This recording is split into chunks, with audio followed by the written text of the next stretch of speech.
A very good evening to all of you. Thank you for taking time out from your busy schedules to join us today evening. I am Rashmi Sadanandan, handling the BPGP program. I am joined here today by our program chairperson, Professor Joshy Jacob, and two of our executive committee members, Professor Rama Mohana Turaga and Professor Ajay Pandey, along with Mr. Harish Chopra, Vice President BPGP. So today I'd like to introduce you to our members will be introducing you to more aspects of the program going forward. There will be a brief presentation which will harbor on most of the points, important points that many of you may have questions on. Post that, we will be having a question and answer session which should cover most of your remaining questions also. So I'll now pass on the button to our professors, please. Good evening to all of you. Once again, thank you for joining us and for your interest in the IIM Ahmedabad's blended postgraduate program in management called BPGP. As some of you might be aware, we have a first batch that started in September of last year, and we have opened now admissions for the second batch, which is going to start in September of 2025. We will take you through some basic information on the program and a little bit about our current cohort that we have recruited and give you some broad idea on how sort of the admission process works, for the next batch. Right?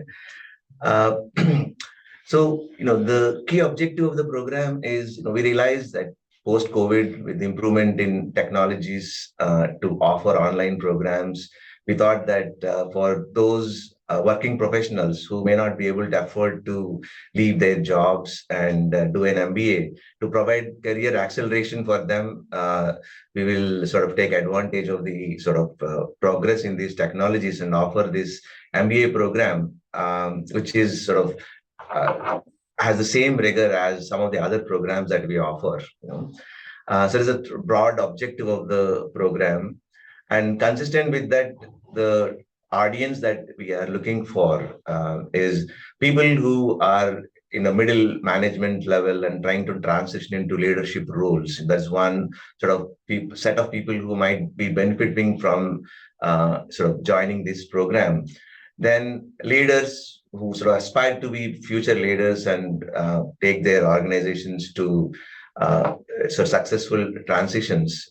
These are the other set of people we think will benefit from this. And then there's a lot of interest in entrepreneurship in India of all forms. And we thought that someone who is interested in transitioning to entrepreneurship might also benefit from this program, right? So there's sort of broad target audience for the BPGP program. Now, I will sort of spend a little bit of time giving you the broad structure of the program, right? So I will start highlighting the fact that this program has two types of interactions. One is the on-campus sessions, which constitutes about 20% of the program. And the second part, which is the dominant part of it, is about 80%, is a synchronous online, which means that live sessions that you will have with the faculty. That is where this program is a little different from many of the other programs offered both in India and across the globe, where we don't have any asynchronous sessions. Asynchronous means that a faculty would pre-record a session, and then they allow the students, the participants, to see that for fulfilling their credits. So this program distinguishes itself from the fact that we have only live sessions, either conducted online or on campus, right? In-person sessions.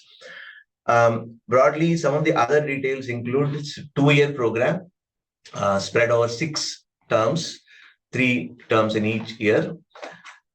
We also have sort of a flexibility to complete the program in 3 years instead of 2 years. And we'll be happy to talk about it if some of you are interested in understanding how that works. The total contact hours about 900. And we offer these program on 4 days, 2 sessions per day. Typically, they happen between Thursday and Sunday. This is particularly applicable for the first year of the program, where we teach all the core courses, right? And the sessions are held between 6:30 and 9:30 on Thursday, Friday, and Saturday, and in the morning from 10:20 to 1:10 on Sundays, right? And in IIMA, each session means it's 75 minutes long, right?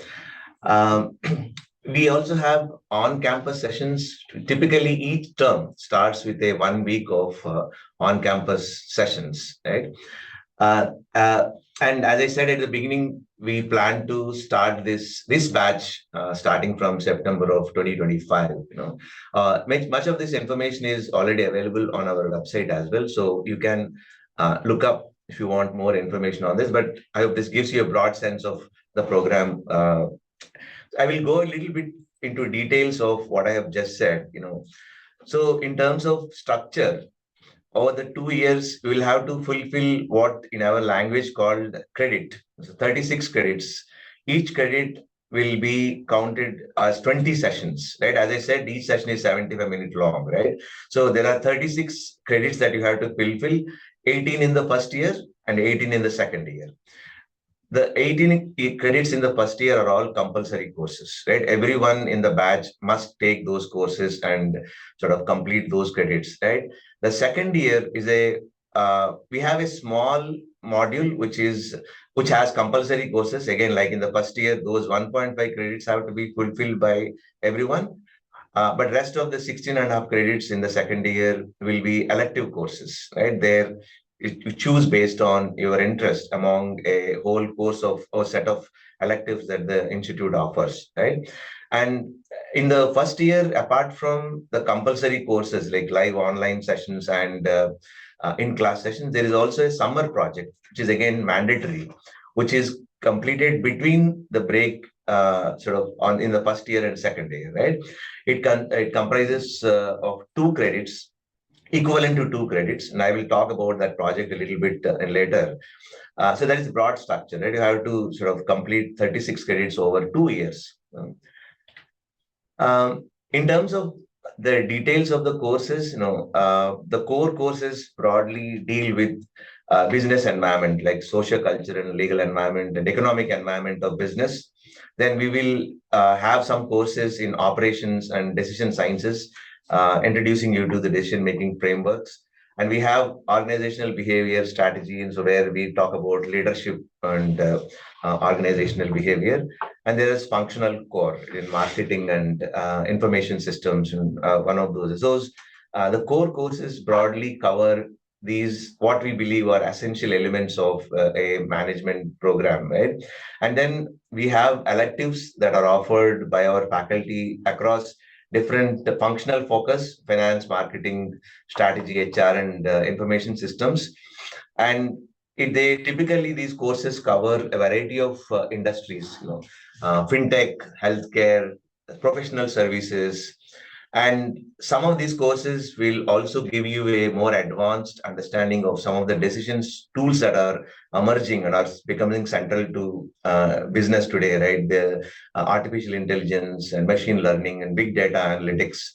And of course, we are now quite known for our entrepreneurship programs, particularly with the IIMA ventures at the center of a lot of activity around entrepreneurship. So there are also electives offered on entrepreneurship. In terms of the applied focus, we have again in these electives, we will have manufacturing, services, technology, and we have a public systems group which offers a bunch of courses around public sector, infrastructure development, utilities, and even non-profits, right? So this is broadly the kind of courses that you will be exposed to between the core and the elective courses. I spoke about this projects. There are 2 kinds of projects. The one I spoke about is the mandatory project that you have to do at the end of the first year before you enter the second year, which is for 2 credits, and what we call live project. And we take advantage of the fact that all of you are working and on a daily basis deal with real world problems, right? That you want to find solutions to.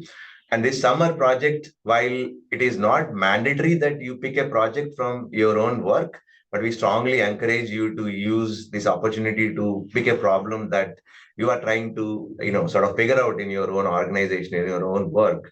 And with the help of a faculty who will be your supervisor, right? Try to structure a project around that program. It's 2 credit and it's mandatory, right? You can also pick a program, a project that is not necessarily coming from your work, but we strongly encourage you to sort of use this opportunity to do a project that is directly relevant to your work. The second kind of project, which is optional and is typically it's for 1 credit that comes in the second year, right? Where either an individual or a small group of people, 2 to 3 participants coming together, structure a project, right? It could be typically on a topic where you may not have exposure otherwise through the elective courses that we offer, right?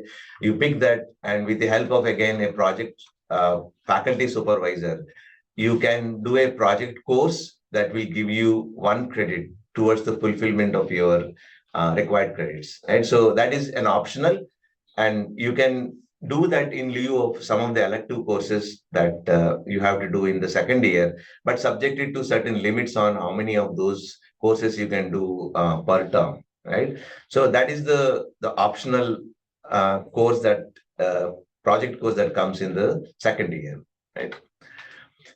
Then many of you may know that IIMA takes pride in the case pedagogy, which is basically we try to use cases written based on real world decision making. Right? We have a case center. Many of our faculty write cases from a variety of industries and use them in the classrooms as a way to sort of structure the concepts, right? Using the real world examples of decision making in organizations. So that is one of the dominant way in which we teach in our programs.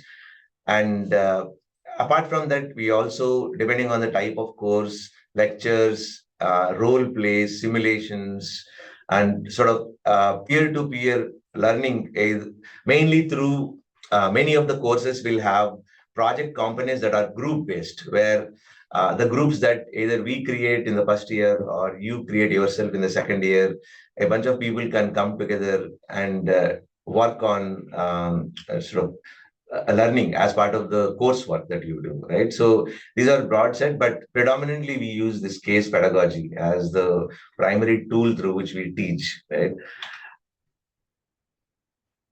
Then a little bit about on-campus module. As I said, every term, you will start with an on-campus module for a week, where typically what we attempt to do is bring those courses that benefit from face-to-face interaction with the faculty and other peers, and schedule those course sessions during the during the on-campus module, right? For example, here, a course on negotiations, which is best done in a classroom setting rather than in an online setting, right? We try to see if we can schedule those kinds of sessions when you come to the campus, right? In the similarly, the game theoretical models, which require sort of on face-to-face interaction. That's what we try to schedule during the on-campus module.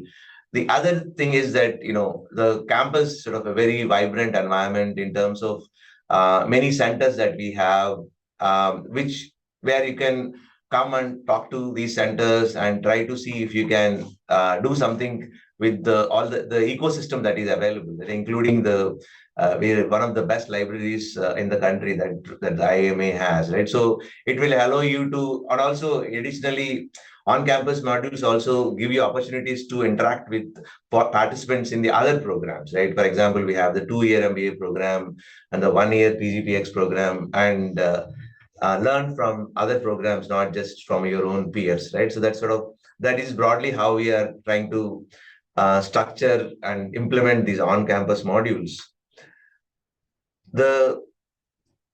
And to highlight, we would like to say that we call this program the blended PGP. The degree you will receive is a MBA degree, right? Master of Business Administration. The blended program is basically the nomenclature within the IIMA to reflect the fact that you have both an online and on-campus module, right?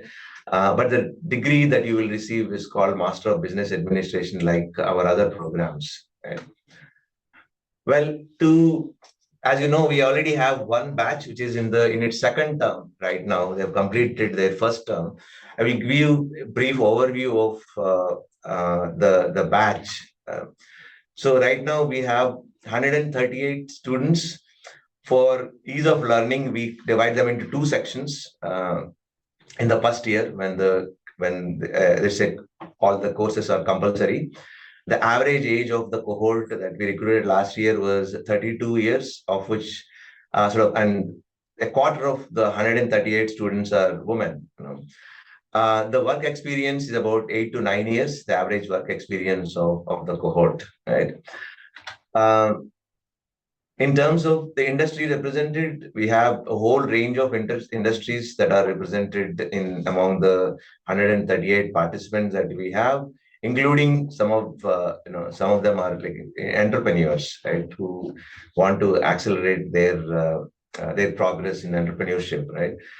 Um, so finally, the eligibility criteria and some admission process.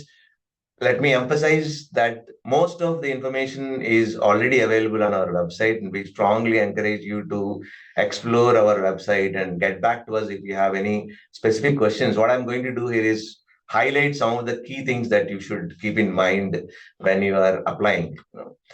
The first is the criteria for who is sort of qualifies to apply for this program. We are looking for at least 3 years of full-time work experience after your bachelor's degree, right? That is counted as of 31st March of this year, 2025.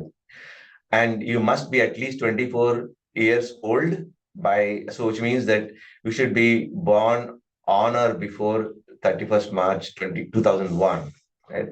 An educational qualification is a basic bachelor's degree in any discipline. Uh, the 3 year degrees, bachelor degrees also qualify, which means that you need a minimum of 15 years of formal education. And 50% marks in aggregate in equivalent CGPA from a recognized university is a minimum, right, uh, across your academic career. Right? This is the basic requirement, right? And then in terms of how this works, the first thing that keep in mind is that you need a test score. And to give flexibility, we allow three kinds of test scores. One is the test that we conduct ourselves called IIMA Admission Test, IAT, specifically designed for this program, which I will tell about that a little bit later. Then you could have taken a CAT within the last 5 years, and have a valid, that could count as a valid score to apply. Or you could have taken a GMAT score within the last 5 years, and you can use that score to apply, right? Any of these three are valid if the other two, GMAT and CAT, if they are taken within the last 5 years, right? And the cutoff date for what constitutes 5 years is the 10th of March 2025. And again, all these are available on our website. Please look for them if you have any, or reach out to us if you have any questions. Once we have these test scores, we combine it with other criteria like academic record, professional experience, extracurricular activities, and co-curricular activities, and use the admission test scores and these criteria to shortlist the candidates for interviews, right? And there will be personal interviews. The combination of personal interviews and the other criteria is the basis on which we will offer admissions, right, for this program. The In terms of timelines, I will highlight two things. The admissions portal is already open since 1st of January 2025. Anyone intending to apply can straight away go and apply on that website. The applications will close on the 25th of March 2025. And those of you who opt to take the IIMA's admission test, please remember that test is going to happen on the 6th of April 2025 in a sort of lot of centers across the country, which will be known to you when you start applying for the program on our website, right?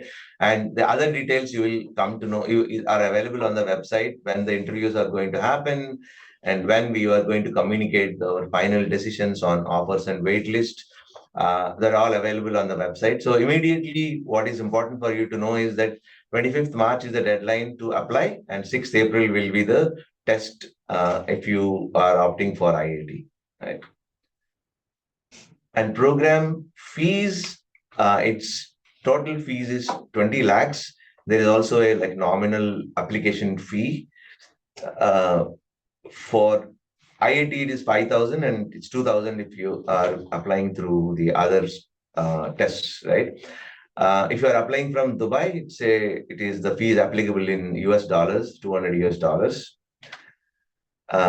Finally, the 20 lakh fee will be charged on an installment basis over the 2 years that you will be. And again, the specifics of this are available on our website in terms of how these installments work. That's about it from our side in terms of the basic information. Now we will open up for questions. Thank you for those of you who have already typed their questions on the chat box. What we are going to do is there are two modes. One, some of these questions will be directly answered on the chat box wherever that is possible. And you can raise your hands and we will sort of select some of you to unmute yourself and ask the questions to which we will respond. Thank you. We look forward to your questions. So we have a question here from Mr. Shekhar. He is asking on whether topics like Gen AI, product-led growth will be handled in the course later on. Also, how is the course tweaked to cater to new age skills for generalists? And would IIMA have any issue if we move out of their current organization in the middle of the program? So are there any concerns on that? So shall I take it? The first part of the question is about how specialized and choreographed are the courses to meet the new age skills. The first year course, as you would imagine in any MBA program, the first year courses are relatively generic and focuses on building the foundation. But in the second year, you would actually find a lot of electives which are actually focused on the specific topics that you actually brought about: artificial intelligence, product management. We have something like 240 electives roughly on campus across different programs: PGPX, PGP, and PGP FABM. So one can really choose a variety of them based on your interest. As my colleague had pointed out, there are a total of 18 credits that you are required to complete in the second year. Only 1.5 credit is out of compulsory courses. The rest of 16.5 credits you can fulfill based on the electives. That is generally chosen based on the path of interest for the candidates. So therefore, you would actually see courses which are focused on decision tools, courses that are focused on traditional functional fields like marketing, HR, or finance, and so on. You would also see courses that are exposing you to a specific industry. It could be professional services, it could be infrastructure, it could be public policy. So electives are where you would actually see a significant, customization of the courses, and will cater to your taste. The second part of the question you had raised, whether you would be able to shift your career from one firm to the other. As long as you are able to commit time and remain focused on the demands of the program, IIMA do not really have any specific requirement that you need to continue to serve the same organization. Not really. Yeah. I hope that answers your query. Pratik Kapoor, you may unmute yourself and ask your question.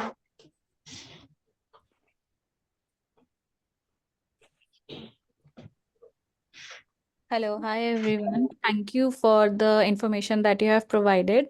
I have one question. So I have given my GMAT exam in 2023 and I gave my exam at home. So could you please confirm if I'm eligible to apply, since it was not mentioned like if the at home exam is not like eligible for certain programs in the future?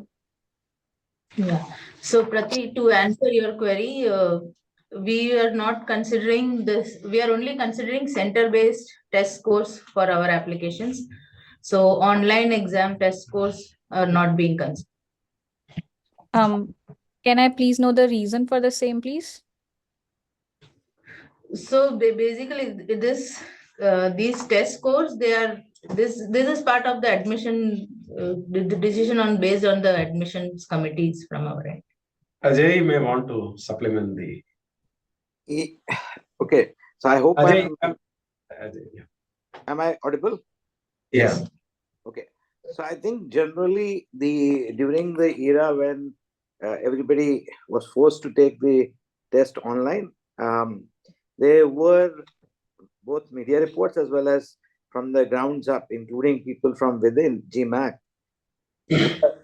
had talked about the possibility that the discrimination which we normally see in the GMAT exam may not have been preserved due to, let's say, I would not use the ugly word, but due to the possibility that the candidates might have been able to successfully game the system. Now, I'm not talking about individuals, but generally, based on the feedback from GMAC itself, they have kind of undercut their own online test scores relative to the test scores which are conducted from the center. So based on that, a lot of institutions have taken that as an input and decided to sort of do away with the tests which were given during that era.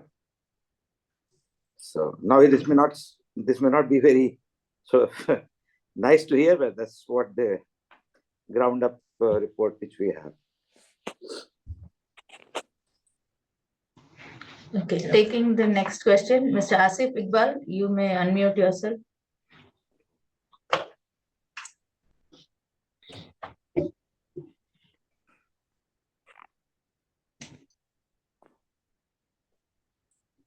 Mr. Asif? Oh, sorry. Hi. First of all, I am audible, right? Yes. Yeah. First of all, thank you, professors, for sharing the program outline with us. You have shed light on the first year routine. I mean the sessions, the 4-day sessions that we are going to have to mandatorily be present and attend. Any information you can share regarding how the second year session routines will be? Because the reason why particularly I'm wanting to know about second year when many elective courses will come in is because we are working professionals and any session starting in daytime between Monday to Friday may create some conflicts. So yeah, that was my question. Thank you. As you have observed, the workload is equally split between the first year and second year. And my colleague touched upon the fact that for those who are interested, one could complete the second year over a 2-year period. So essentially extending the total duration of the program to 3 years. Having said that, those who are actually keen to complete it in 2 years, the second year workload in terms of total class hours will remain similar to the first year. Therefore, the classes will more or less happen at the same pace as the first year. So roughly you can see that 8 classes are being covered per week. The same would continue. The only difference being out of the batch, different individuals would be pursuing different pathways based on the bunch of electives that they take. Therefore, broadly, one can say that the second year routine also will have the more or less the same schedule. The timing is also more or less the same because it is really difficult to find out any other time slot which would fit the convenience of the executives. Right now, you would have seen that we start 30 and go till 9:30, completing 2 sessions of 1 hour 15 minutes. And on Sunday morning, we actually have two sessions. And we also have reserved 1 extra slot on Sunday for a variety of things. It could be an exam. More than an exam, it could be an guest talk, it could be an industry connect, or other sessions that may be required for catch up and so on. That is how the whole thing is organized. So you can imagine that unless you decide to really take a slower track, taking 2 years, second year would actually require the same, more or less the same intensity. However, I must add that it is quite natural for anyone who would be choosing topics and courses of own interest. The actually experienced labor will be far less, given the fact that you have a lot more affinity and can spend more energy. So the labor will be a lot less. But first year would actually cover compulsory courses. So therefore, you may actually take things which may not be of your great liking or may not have great instinct or, advantage. Yeah. So one set of Understood, questions. Professor. Thank you. Yeah. Sorry. We have several queries around what would be the time required to be put in beyond the class session hours, like approximately in a week, other than the class sessions. Ajay, you can go on. Yeah. See, I think, well, I mean, it will require some time. Just the class time may not be enough. The question is how much time? That depends upon, I mean, how you sort of pick up the speed of reading and how you sort of spend, how efficiently you manage the time. But I think on the lower bound, at least as much time as you have the class hours would be required, and you have to extract, I guess. At least that's a lower bound I would expect to be there. Now, the only thing is whether you require sort of, it's always a good idea to be ahead slightly, but whether you will be able to do that, I think is something which you have to think about. How do you structure your own routine? But I think that's a minimum, I think, extra which would be required. For 1 hour of class, I guess, at least 1 hour of preparation. That's a lower bound. Yeah. Would that be fair? I think Joshy and Ram? Yeah, I think what I will add to what Professor Pandey said is that, in terms of the rigor, we treat this program on par with other programs that we offer, right? The fact that it is for working professionals, we don't believe that it's sort of the rigor is any different, which means that you have to prepare, as I said, the core pedagogy is case, which means that for every class, you will expect to read at least 10 to 12 pages of cases and come prepared to discuss the cases, by taking sort of whatever perspective that you have. So the way the class operates is that, the most of the discussion in the class will be around the case to abstract the concepts that are useful for you to, take out from the case, which means that without actually preparing for the case well enough. So in a day, if you have 2 sessions, expect that you will have 2 cases of 10 to 15 pages each, which you have to find time to prepare for, right, over those 3-4 days. So that sort of hopefully puts the time requirement in context, apart from the fact that you may have to do some quizzes in between or work with your groups to do a project as part of the course requirement. So I wouldn't sort of underplay the kind of intensity with which you need to operate. That's the challenge that it presents, and you should make an informed decision on your commitment to the program. Yeah. So somewhat on the same lines, we have some other questions asking whether this program degree will be equivalent to a full-time MBA degree, and what is the difference between the BPGP degree and the PGP degree, Right. on basis of syllabus also. That's right. I also noticed that there are 2 related questions. One is about the equivalence of the program vis-a-vis the other MBA programs that we run. And the twin question is about, what is the career support, placements. I thought we'll take it together and my colleagues will add to this.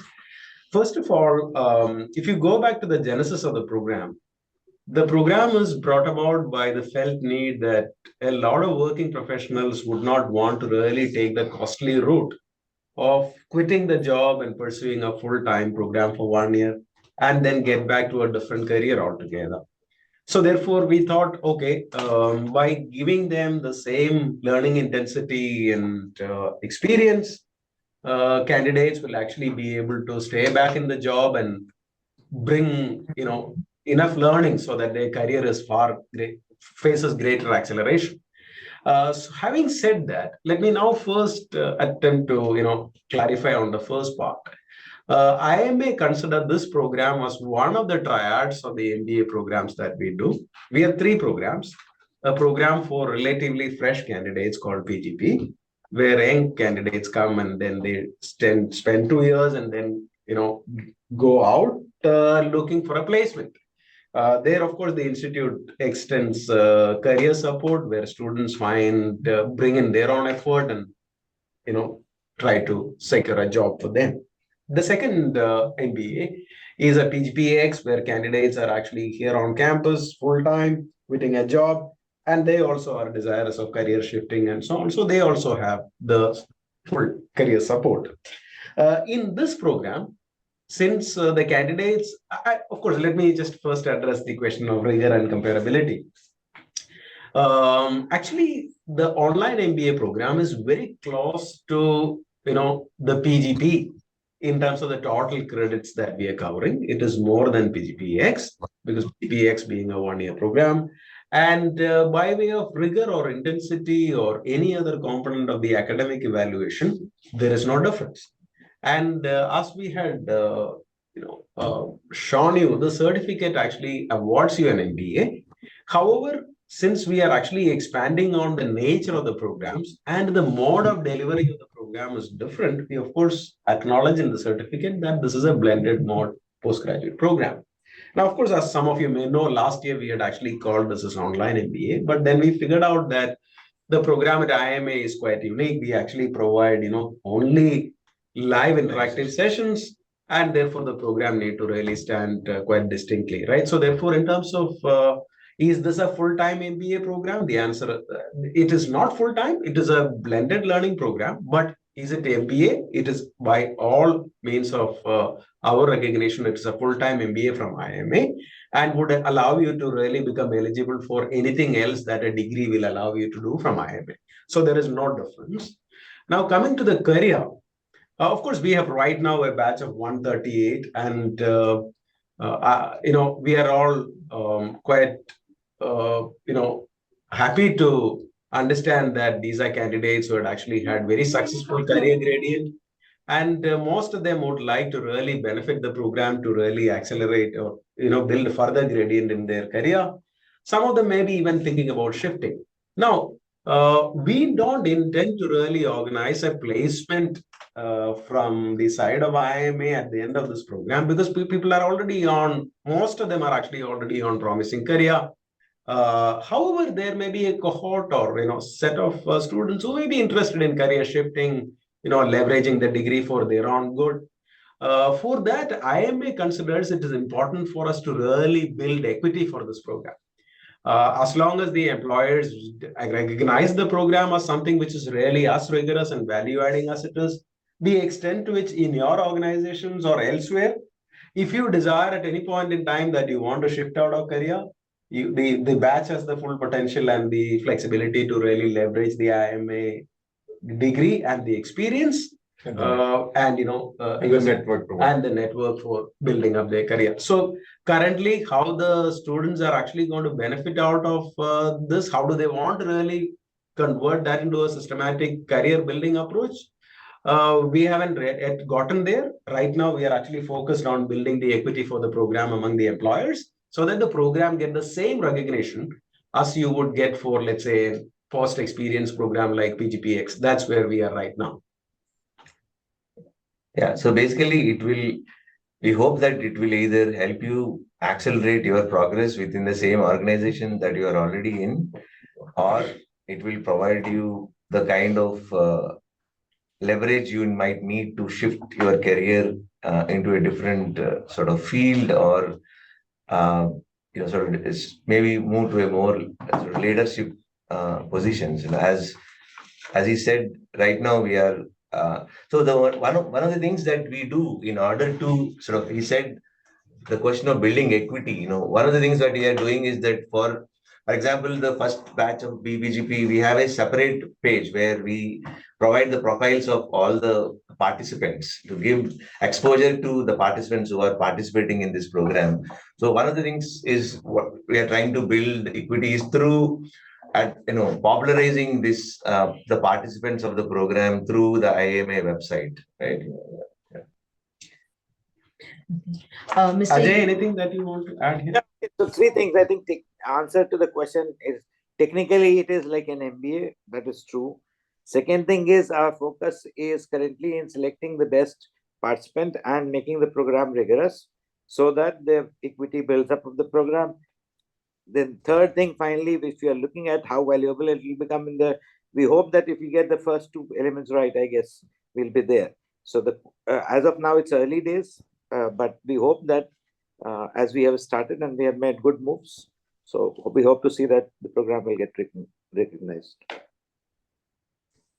On the structure of the program, we have recognized some questions. So therefore, one of the questions that seemed to appear a couple of times is about exams.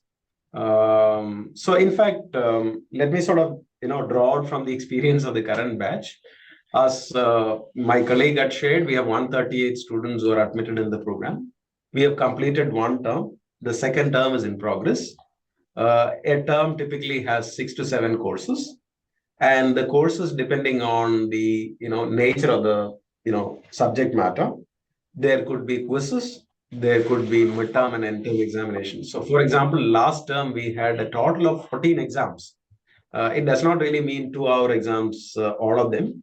It could be a 30-minute quiz, but there were 14 separate elements of evaluation.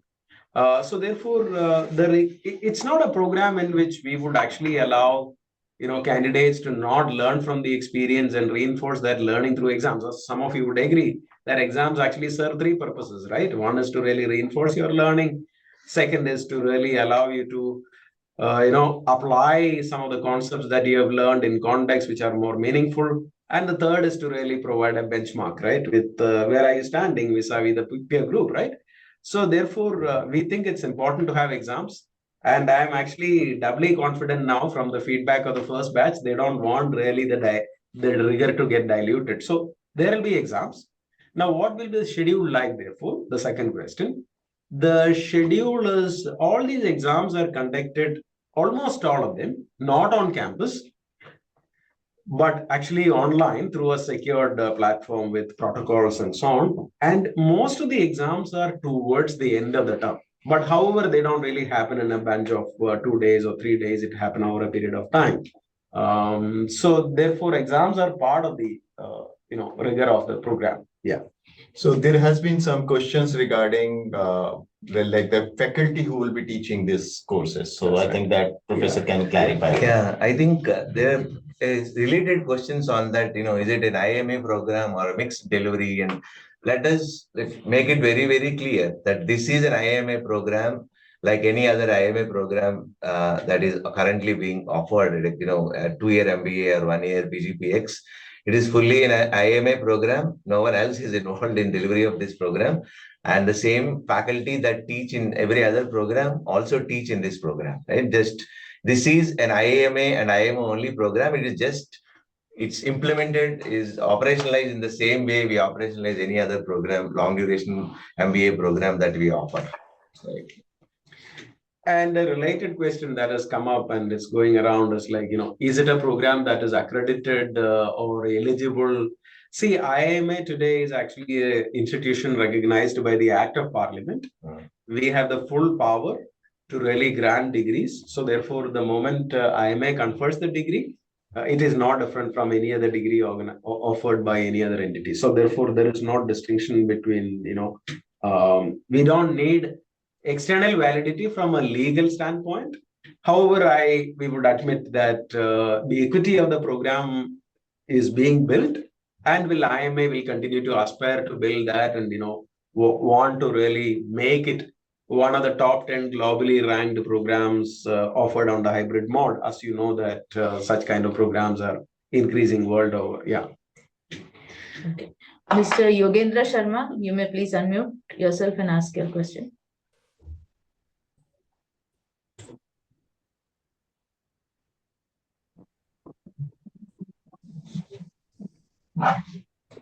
Hello, Yes. am I audible?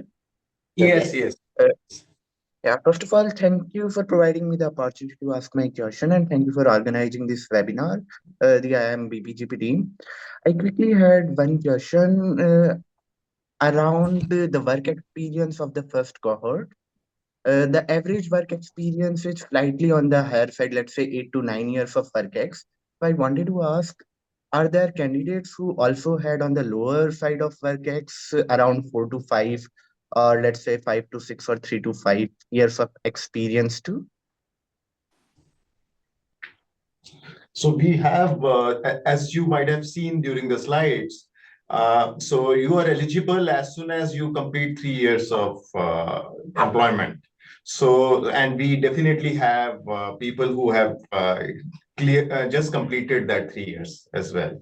So it just depends that because now in the first cohort, what has happened is because there has been interest all across the spectrum. So that's why you see that average. But we have within that average people from different kinds of experience. Yeah, the 8-9 years is average experience, right? Which means that there are people who have less experience than that, and people who have more experience than that, right? So, yeah, the minimum requirement is 3 years. Thank you. That answers my query. May I ask one more question, if you allow me? Sure. So in general, after, let's say, because the first cohort has completed 1 year, what has been the general perception around the program that corporates might be seeing? And in general, what's the experience that you might be having after, let's say, the first cohort is about to clear their first year around the program? The current cohort has not really completed 1 year. They've completed one term and another month, to be exact, actually 25 days into the second term. Of course, I would encourage you to really get in touch with, any one of them to really get from the horse's mouth what are doing their experience. However, let me add, what is our experience of the batch? The overall experience had been very comparable to any other program that we run on campus in terms of the quality of the cohort and the engagement that faculty has in the classrooms. I'm sure that the students would actually attest for it. We also feel that they are quite charged and extremely engaged with the process of learning. That's the second feature that we have. Getting back to your second part of the question, like what is the recognition within the corporate? Of course, we are yet to assess in terms of the recognition of the learning of the candidate, being put to work. If you're asking, quote unquote, what is a career mobility that has happened? That hasn't happened as yet because it's too early to really judge on that. Of course, one can say that the current cohort of students are extremely happy, recommending the program to be taken by their colleagues, by even their seniors, which I think is a testimony to probably the experience that they have. But however, I will request that maybe it's a good idea to really, our students are quite keen to really reach out and clarify some of the doubts that you may have. Yeah. So I could also see multiple questions around, like, is there a particular category of people who should be actually applying for this? Like somebody who's looking for growth in his career, or somebody who wants to kind of diversify from his existing role. So I'm not being very specific to any particular question here, but this applies to similar kind of multiple questions. So like, where is the best fitment for this program? And so I think, Professor, if you can clarify, that will, I think address many of the questions raised on this. The ideal candidate that we're looking for is someone who has actually a exceptionally promising track record of career, so that you don't really feel leaving the career. You can say that, I'm not, of course, comparing other programs, but typically full-time programs for post-work candidates are those who want to really change their career. They are very sure that, the current roles are not what they're looking for. But here are candidates who are actually continuing to have enough, traction with the current career, and they are excited about it, but they want to really upskill and, change the nature of the responsibilities that they are handling in future. So those candidates with promising career track is what we are actually looking at, and our admissions have a significant imprint of that visible.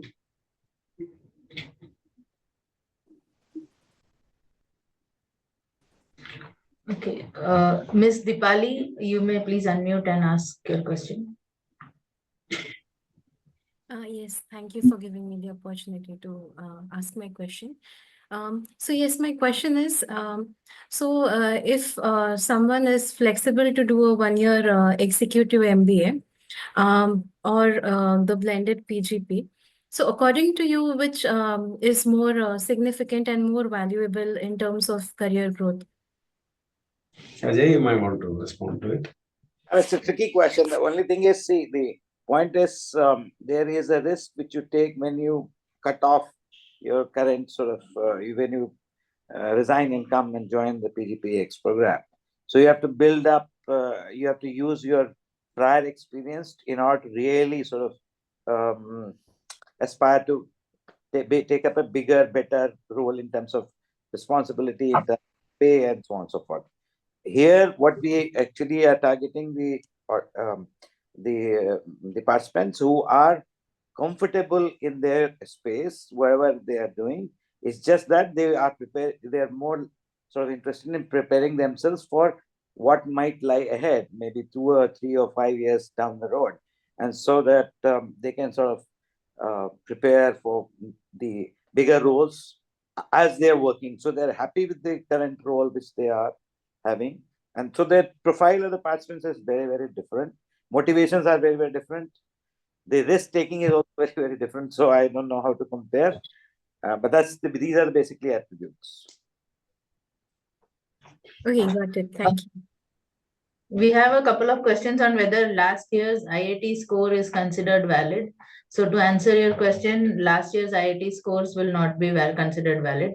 We will need a fresh IIT score for the current cohort admissions. Yes. So I can add to why. For example, what happens is in the test like at least GRE, GMAT, when they give out percentile, the percentile is not for the year. The percentile is for generally students as a collective across time. IIT is not a test of that time. The number of students who appear for the test is very small, so we cannot really sort of use that beyond 1 year validity. We don't have that kind of test takers to really carry it forward. We have another question asking if it is important to disclose that they are pursuing the BPGP program to their employers, and if they don't want to inform it to their employers, is that also okay? Of course, legally there is nothing that the program would demand. But what we realize, having learned the experience of this 138 students, we found that those who actually have some sort of agreement with their seniors and their team, the ability to bring focus and time is much greater. Those who don't really have the same consent, implicit or explicit, they have a lot more struggle in terms of finding the time. There could be tour, there could be disruptions in their schedule. So they are actually under a little more stress than others. That's what we have actually informally learned, or the students have shared with us.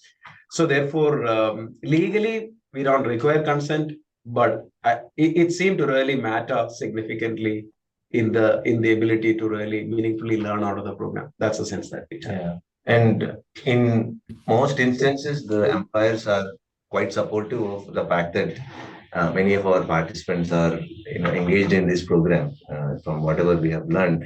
In fact, we have a few number of cases where the employer is also sponsoring the candidates for pursuing this MBA. Right? So that sort of gives you a sense of the kind of support that they are receiving from their employers. Of course, all employers are not same. So you'll have to make a call based on your own circumstances. But as you said, we don't require that you get a sort of no objection certificate from your employers to do this program, right?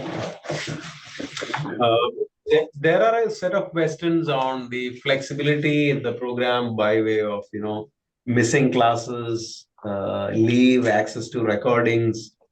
Is the campus module compulsory, and how do we deal with that? So the program is designed to be as rigorous as any other MBA program, and we know that there are a lot of elements where one cannot just learn by going back of a recorded script or recorded video.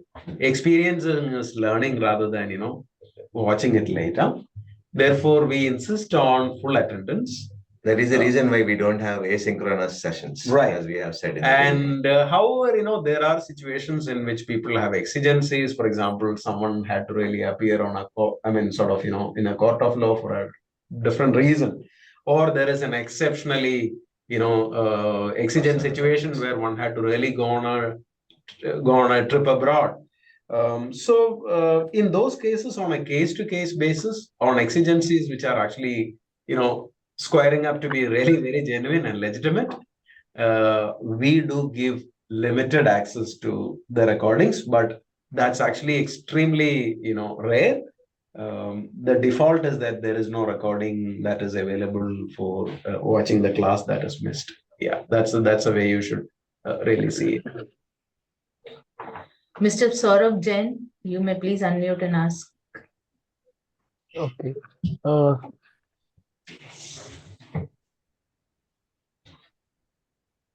Thank you. I'm Ahmedabad faculty for giving me chance to ask my question.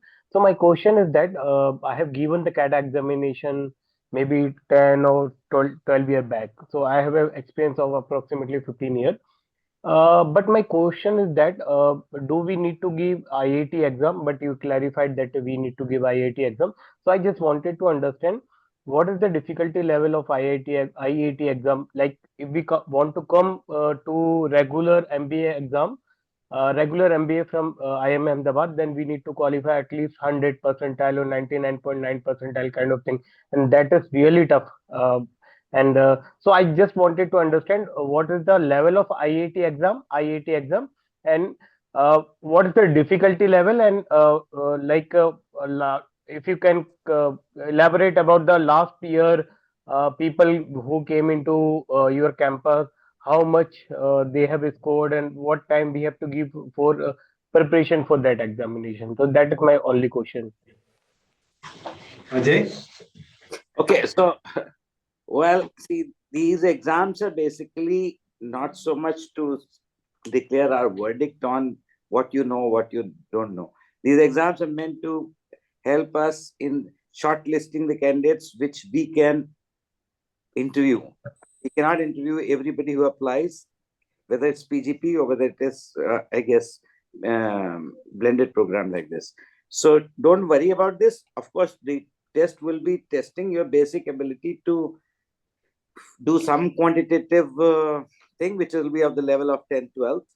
Similarly, your ability to read and understand English, which is again not very profound. So as long as you're comfortable in your skin to do all these things, I don't think you require any special effort. But yes, if you have never bothered to sort of apply your mind, maybe a little bit of practice might be helpful. But don't overspend time. That's what I would recommend. Okay, thank you. And one, sorry to interrupt. Just please continue.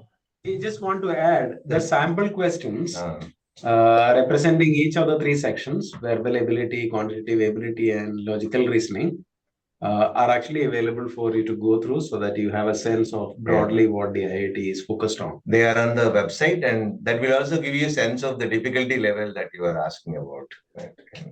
Okay. And am I allowed to ask one more small question? We can Please go answer. ahead. Okay. So my second question is that I have an experience of at least 14 and a half years. So I just wanted to understand, will this kind of MBA will help me to switch my career from currently I'm working in manufacturing sector, and I'm working in a middle level of management, you can say. So if I wanted to switch into some other career field, maybe in technical field or maybe in machine learning field, so will this program help me to reach there? Having spent 15, of course, it's a very tricky question involving personal choice of career, but let me just try to make it as generic as possible. Someone who spent, you said 14 years in career in manufacturing, looks like, the most evident and easy path for you to tread in future is to really, build your career gradient in the same field.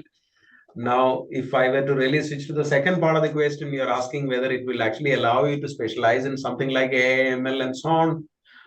If you think there is a significant crossbreeding that can happen, building from your manufacturing experience and a technology top-up, there are courses which allow you to do it. But would it be as specialized as you doing an engineering course of 4 years on AI, ML, or computing? The answer is no. So therefore, to the extent that you can build upon from your experience and that feeds into the new field, there will be potential. But the most sensible, pathway that one can think of is to really build, further up in the same field. We have a question here asked, what exactly are you looking from this program on the basis of diversity in the background of candidates? Meaning if maximum number of candidates are from engineering background and coming for the program, is that okay? I think, every institution seem to desire in one form or the other diversity in the cohort by way of disciplinary training. And in this program, particularly prior work experience. But I think it's the fact that there are more engineers in any program is a structural fact, because in India, a lot of candidates seem to prefer engineering, and those are the candidates who apply. So within that degrees of freedom that we have, I think if you look at the current batch, there is significant diversity in terms of the industry backgrounds that they represent. There are chartered accountants, cost accountants, there are technology specialists, there are fashion designers, there are engineering hands who are working for companies like Boeing and so on. So you would actually see a whole cohort. And I must also add, there are a couple of people whom we have, they come from the government sector and infrastructure sector and so on. So there is diversity. But if you were to really go back and look at the metric of what is their undergrad bachelor's degree, you would be, you would find that most of them are engineers. That I think is a structural fact. Maybe other colleagues have something to add here. No, I would say that as far as the admission process is concerned, there isn't anything that where we consciously try to, bring diversity. And in the first batch, whatever the admission process we use did bring diversity both in terms of academic disciplines and the industry experience. That's what we expect. But I don't think there is anything within the admission process itself where we are trying to, sort of consciously bring that kind of diversity. That's what I would say. Okay. Mr. Mukesh Satwani, if you would like to unmute and give your question.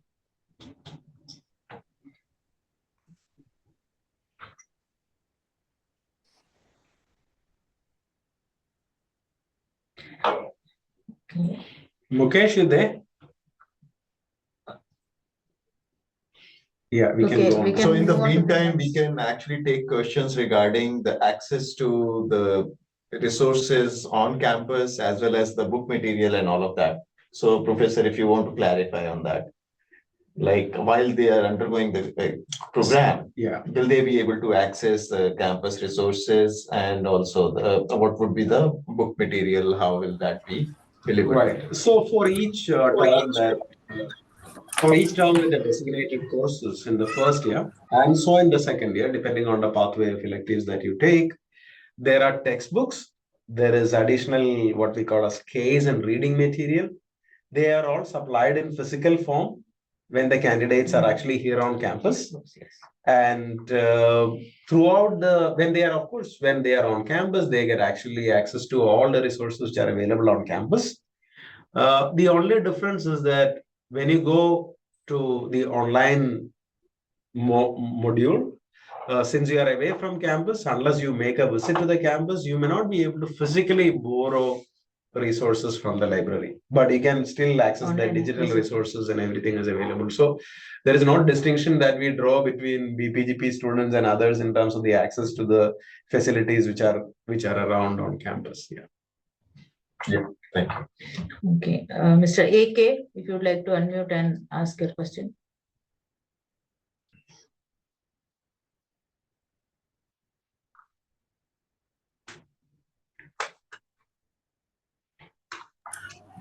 Now my voice coming? Yes. I want to ask mainly three questions. One, like last year student, what was the GMAT range for the last year selected students? I think we can refer to that and we can see what information we can share with you. What? The GMAT range, yeah. We don't have a ready reckoner right now. A weightage of score and personal interview and professional experience overall, like what weightage? Ajay, you want to take that Yeah. question?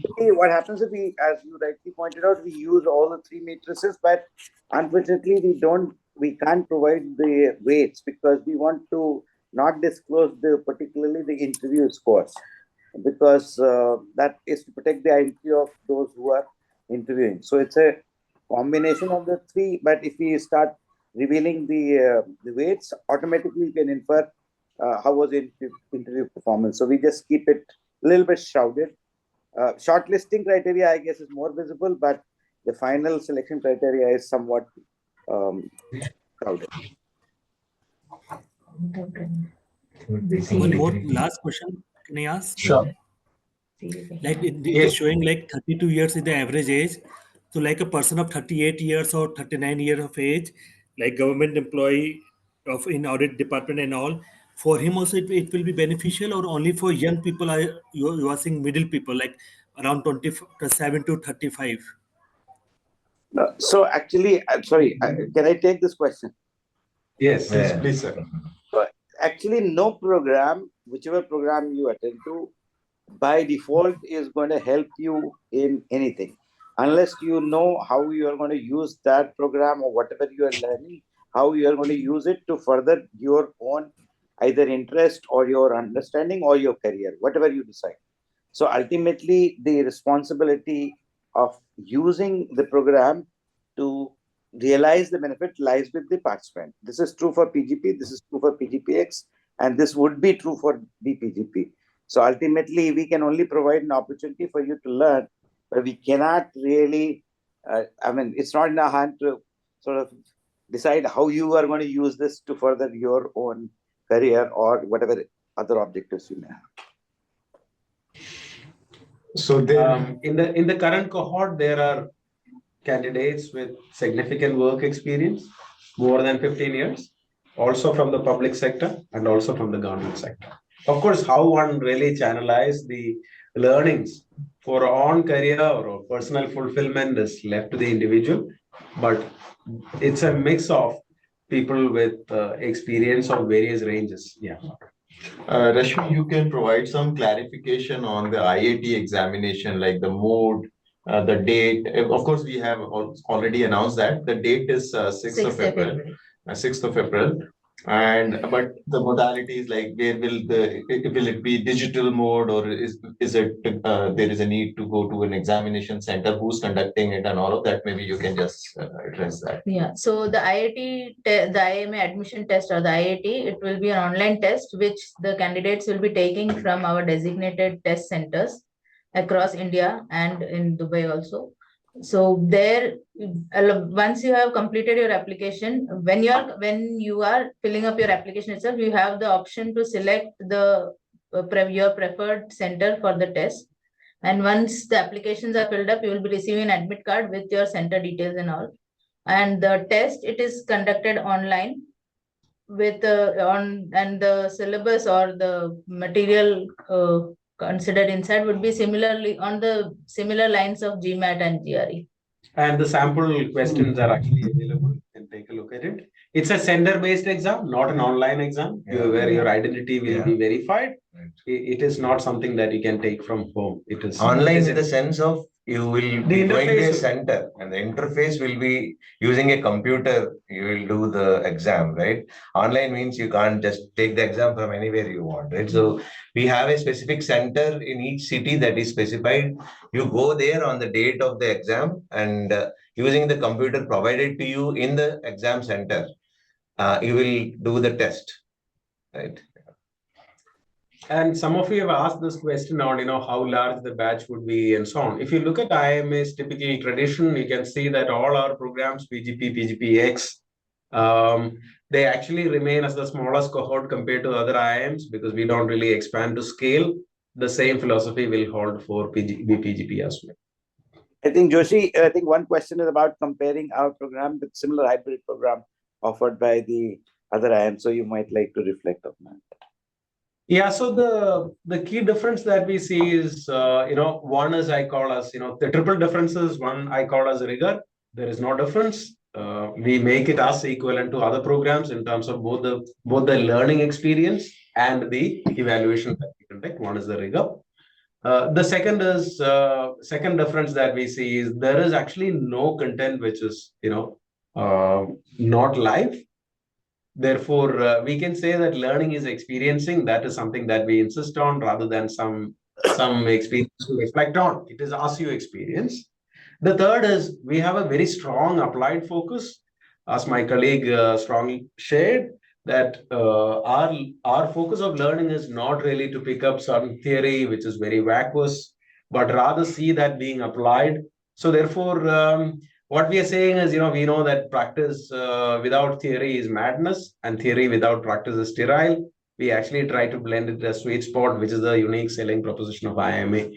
So in that sense, we are trying to build a distinct cohort and build a rank and profile in this range of programs, which are likely to hold significant promise for future. So therefore, we don't think it is comparable to other programs where you have some option to use recorded sessions. You have option to focus on lightened content relative to other MBA program. We don't do that. In fact, I would say that the extent of coverage and rigor that we have in BPGP is greater than PGPX given the time span this covers, because there we have to really cover everything in 1 year. We have another question on whether during the online on-campus classes, would the stay be inside the campus only, or students have to arrange for their own stay? So just to clarify that this program does not offer residential facility to say. So we don't commit that. However, every effort is made on whatever is available during that term.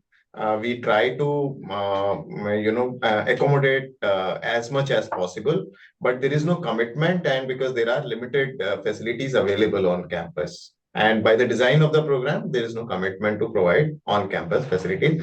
Having said that, we also have some tie-ups with the nearby hotels, and then you get preferred accommodation there at a preferred prices. Okay. Mr. Akash Garg, you can unmute and ask your question. Hello. Thank you Yes. for giving me the opportunity to ask the question. So I have three questions. First is, would we be getting the mark sheet like any typical degree we have as a part of the process? Mark sheet after every term and semester, would we have that as part of this program? For example, like the 5-6 subjects in every term, right? They would evaluation after every term. Would we get a mark sheet after every term, or how is it? The transcripts will be standard at IIMA. Every term there will be a record of the courses that you have taken, the credits covered by each course, and what grade you have applied. And just wanted to add this: the grading norms that we follow in this program is similar to PGP, and therefore there will be a grade assigned to you for all the first year courses and also for the second year courses, which do not have necessary grading norms. Yeah. So the transcripts will carry all 6 terms of mark sheet. So how much more time do we have to for this session? We are done. So actually, I think we are already running about 10 minutes over, but we can take few more questions. Yeah. And after that, what I request everyone is that for any specific questions which you think that has not been able, we have not been able to take them up, please contact our office, and we will be very happy. We will be happy to help you. And also you can leave any of your queries in the chat box. Whatever we see, we will also try to address those also. So last set of questions, we can take few more. I think 2 or 3 more We can questions. take 2 more questions possibly. Yeah. Mr. Mukesh Satwani, you can unmute and ask your question.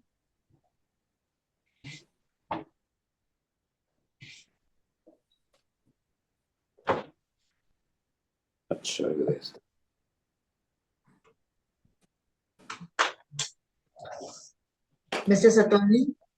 Mukesh, the you are meanwhile- unmuted. Mukesh, you are unmuted. You can ask your question.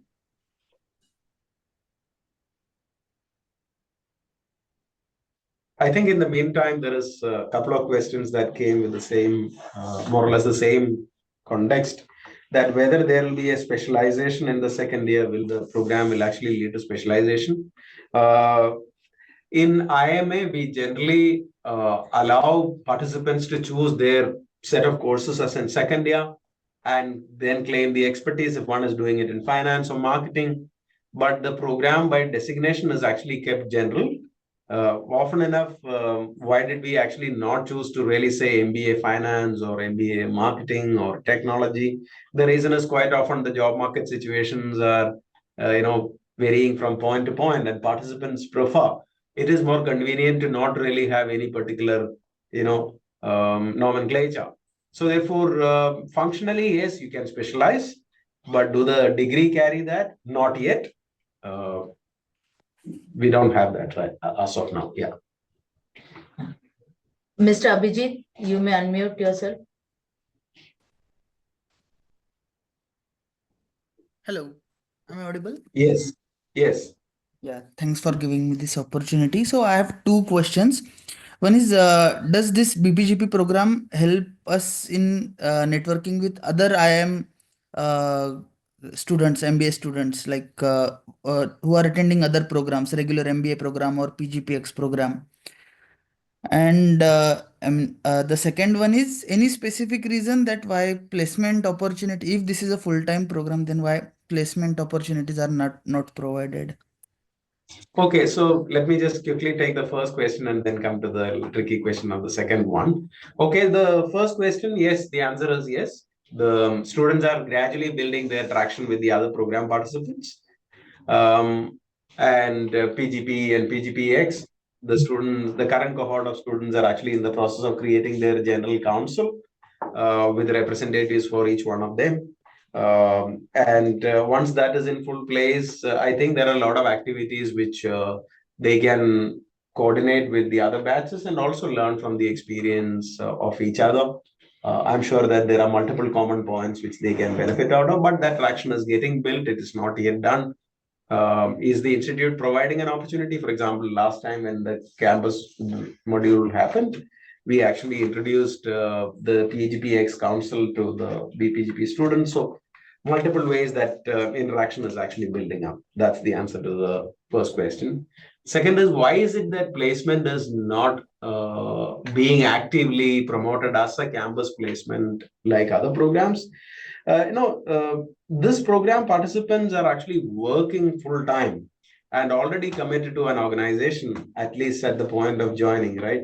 If one were to really advertise that, okay, this is all placed, this is going to be placement, then obviously we see a significant conflict between your current employment and where you will be. As stated already, the participants actually have the ability to build the career organically. And out of a cohort of X number of students who join, I'm sure that there will be a minority who would want to really seek opportunities, and that they are free to do that, leverage IIMA network, leverage the learning, leverage the program equity, and students will find their own pathways. That's the philosophy that we have. Yeah. So I think there is another reason. I mean, the students may, for example, even before the completion of the program might actually decide to sort of switch to another role or job or organization. They can do it at the end of the program. They can do it significantly after the program. And that is for them to leverage as to how they want to really sort of play their own career game.